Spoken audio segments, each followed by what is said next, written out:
That was my favorite place to go as a Take kid. over your Second, like maybe second to Toys R Us. But if we were going to Bass Pro Shop, that meant that our local gun store didn't have what we needed. We had, or we needed like black powder, or we needed. God damn it, those deer were coming right at us. All right, you need Touche. All right, I stay correct. Invasive. Dude, there's like one of those kind of sketchy, you know, like we buy guns places around the corner from my shop. And I was with my friend who was in from out of town, and he was like, I want to go in there. And I was like, oh, all right. Yeah, like that sounds interesting. Like, sure, I've never been into one of those, but like, let's go in there. Oh, is that Zach? Is that the headline? The internet is comparing it to a Bass Pro Shop. That's very funny. And we went in this place, and it was like, it wasn't just guns. It was like antique, like Ottoman Empire shit. Oh, that's like neat. Stuff from India, and like this dude was like an encyclopedia of these crazy vintage guns. And some of them were very beautiful, and some were like, I can't believe they thought that would work. But I really was like, I could see the appeal of collecting these 200-year-old guns. It was actually kind of interesting. Yeah, for sure. Same appeal as collecting a sword. Are you into firearms at all already? You know, I'm not like I mean, I am in the same way I'm into watches and cars and stuff like that. I'm not like establishing an arsenal because I think someone's coming to get me. And I don't like the idea of carrying a gun around, but I definitely do see the appeal. And my father and I hunt birds together. I have so we have some shotguns. I should say I've been privileged enough to see some like absurd collections of guns. Like oh, you would be the guy, wouldn't you? Yeah, like because I would often be flying into a place to meet with a guy who owns his own firearms company, and he wants me to shoot his gun in a video, and he'd be like, let me show you my private collection. And these private collections, so Knight's Armament is a really big company in Florida. And Trey Knight was nice enough to let me come down there. He owns the company. And his father owns it, and he owns it with him. Anyway, his collection is by far the most absurd thing I've ever seen. You know, Space Coast down there where they've got like those huge facilities? They made 2 of those, and he's got the other one. He has that much. I'm sorry. Of a facility. Has what? Like a space shuttle warehouse? No, yeah, pretty much. Is that what we're talking about right now? We're talking about a space shuttle hangar this guy's got. When you go to like look around the facilities and look at his collection, you don't walk. You have to ride a golf cart. You have to ride a golf cart out of here. through the tank collection, past the Jeep collection, past the artillery collection, out to the bunkers. The old school Air Force silo bunkers that are under dirt outside that are full of explosives of every kind you can imagine.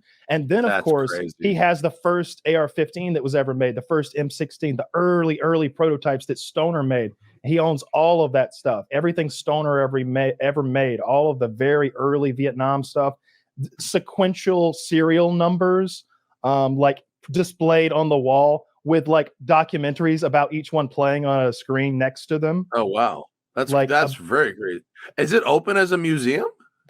I think that was the plan, to open some of it. It's weird to run a documentary on a screen in your private collection. Like, what do you stop? I don't watch the doc as you're cruising through. I don't know if they ever opened it up, but I remember that being like a plan that some of it would be viewable. I doubt he'd want people like touring. You know what it could be. There's a very excellent scam, the 501c3 nonprofit collection museum scam, which I am not party to, but I was told I should get on this bandwagon, which is where you can declare a collection or a storage facility a museum and not pay taxes on any of it. But the rule is that it has to be open to the public for at least 1 hour per month. Now, you do not need to publicize anywhere that it is open for that hour. And that hour can be any time of the day, any day of the week. But if during that hour someone shows up and wants to come in, you have to sell them a ticket and let them in. And it is the fucking shadiest scam ever. And if I had a giant collection of shit like this guy had, I'd probably know about that law. I mean, that's a good little deal. So he kind of so he had like this sequential in order kind of stuff, but then there's this guy in Vegas.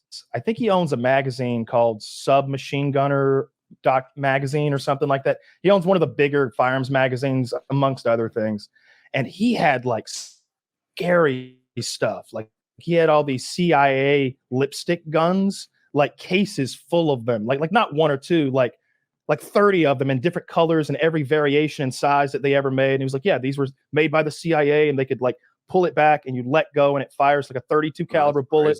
And it's integrally, it's suppressed on the inside. So you can be in a restaurant and go thunk and just keep walking and nobody. That's kind of cool. I saw a collection like that at the FBI. Like I did like the FBI tour in Washington, DC, and they have a big ass gun room with crazy spy shit like that. That was pretty neat. I don't think they'd allow you in there, Kyle. I've seen no, not anymore. Well, I mean, they've already done my background check and it came up bad. So the answer is no. Nice. That guy also had movie guns. He had he had Gatling guns, like the old school with the those are cool. Like with the crank 4570, the 4570, like that, like coming down. Like what kills Tom Cruise in The Last Samurai? Yes, like that. He had miniguns, and he had my sunglasses sponsor, Dylan Optics. They have a division that makes miniguns. Dylan Aero. They mount the miniguns on helicopters in Arizona. I've shot one of them. Same company. That's awesome. Yeah, they're fucking crazy.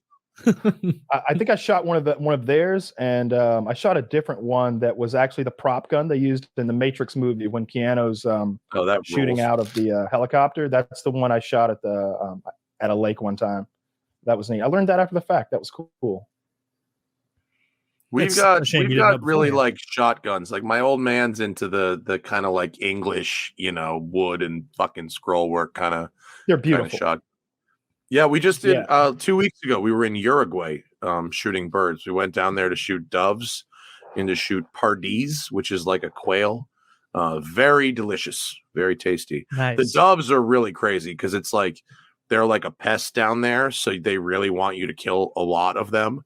And so you line up against this, fence line with a case of shells and two guns, and you swap them off and you shoot like 200 birds in 90 minutes. It's fucking crazy amount of birds. Yeah, it's pretty brutal, actually. It's a bloodbath. Yeah. It is. They have no chance. It is. And I'm not actually that into like the killing part of it. Like I actually like the pardis because I like going out with the dogs in the fields. Like that's pretty cool to me. But there were some guys at this lodge who were like real into the mass slaughter of these doves. They're like, no, I'm not even hungry. I'm going home. Let them rot. Yeah, well, you could eat like 10 doves for dinner. There's so little meat on those things. Yeah, so it's not really worth the effort. I wanted to end on a funny gun story. I told you guys before that my dad and I went to Uruguay, and we brought some shotguns to shoot birds, and they weren't the really, my dad's got some pretty fucking serious hardware, but we don't like to travel internationally with those because you don't want something to happen to them. And so we had some guns that were nice, but not super fancy schmancy. So we brought them down, no problem. Coming back was a fucking disaster. Nobody in Montevideo had any idea how to check these guns through properly, to check in their serial numbers or any of that kind of shit. And, you got to do it right. And then we land. It takes forever to get back. We had to fly through Panama City and then to Miami. It was like 25 hours of fucking flying, and it was awful. Yeah. But we land in Miami. It's 1 a.m. now. We're in Miami. There's nobody in the airport, and we go to declare our guns in the customs office. And we get there, and they're looking at them, and they're looking at the paperwork, and they ask my dad for the original proof of purchase for these guns. What? He has a photocopy of it, okay, which he does have. But they ask for the original proof of purchase, and he goes, "I live in New York. It's in my house, in Connecticut. It's at my house in Connecticut." And they go, "Well, can you wake somebody up. He goes, first off, it's 1 a.m. Second off, nobody's home. And he goes, isn't this Xeroxed copy like enough? And they go, no. He goes, we can't prove these are your guns, and we're going to confiscate them. It's a pair of guns. And he goes, my initials are literally engraved in this gun. Yeah. My son's initials are engraved in this gun. Both of our initials are embossed on the case. Classic long con. You can't like it's, I realize that may not hold up in court, but here with us, can't you understand that, that we brought them into you? Like, we're clearly not smuggling these guns. Like, we waited in line to do this with you. We're not trying to fool you. Here's the paperwork for when we brought them out of America into Uruguay. Here's the paperwork for when we brought them back. And this guy's like, no, that's not going to work. We're going to have to confiscate these guns. And my dad's friend who's with us is this super Goomba guy right out of The Sopranos. And literally he's like, do you think we could come to some kind of an arrangement? I'm like, oh my God, shut the fuck up, dude. Like, He's right. I can't wait to hear where the story goes. You're not fucking helping. He's helping. He helped, right? Tell me. And I forget his last name, but it's something like Siciliano or something. That's like the most stereotypical. Yeah, Danny Criminalici. Jimmy Laundrissimo. Oh my God. And like, and so they call in the boss supervisor who comes in. It's a super typical, like, yoked customs dude, and he what's going on here? What do we got? Okay, let me look at this. And, I don't think this is going to work. We're going to have to take these guns. And go, okay, can we come back tomorrow and get them once we get the something? And they go, no, it goes into seize the property. And at this point, my dad is just like, I'll fucking send a lawyer. I'm not dealing with this fucking bullshit. Like, take the fucking guns. Like, we'll send a lawyer here tomorrow. It's gonna fucking jam you guys up with paperwork for fucking 2 weeks for taking these things. And so the guy, okay, let me get your passports. The supervisor takes all of our passports, goes in the back room for like a half hour. So now it's like almost 2:00 in the morning. We're standing around. Eventually, and I don't know about you guys, but I believe that any bureaucratic system can be worked with, against, or around on the mood of the one guy you're dealing with, whether it's the DMV or the IRS or customs or the cops, or it's just you and the guy you're fucking talking to, or girl. It's forget the fucking system. It's always about the one person you're standing there and their fucking mood. So eventually this guy comes back out, and he goes, I'm guessing he has Googled my father or whatever and found out he's not a fucking criminal. He's, big time corporate type. Here's what I'm going to do. I'm going to let you guys go this time. And, just make sure you got the. And we're kind of like, okay, we're sorry. Thank you. We, thanks for not taking the gun. And as we're packing him up and going to leave, now I'm wearing a mask and I'm wearing a hat. And this guy, one of the other guards comes up and goes, hey, psst, come here. And I go, what's up, man? And he goes, dude, I love your car reviews.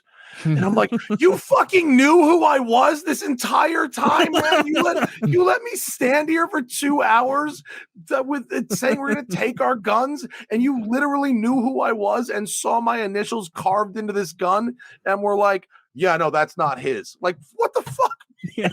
You couldn't have pulled up my channel and showed your boss. Know me. You literally know me. Like, he could have literally wrote on a piece of paper, I know this guy. Yes, like initials. Do you know how often that's worked in the past? Like, I actually lost my driver's license once while traveling and got onto an airplane because the guy at the gate was like, no, I fucking know this guy. That is his name.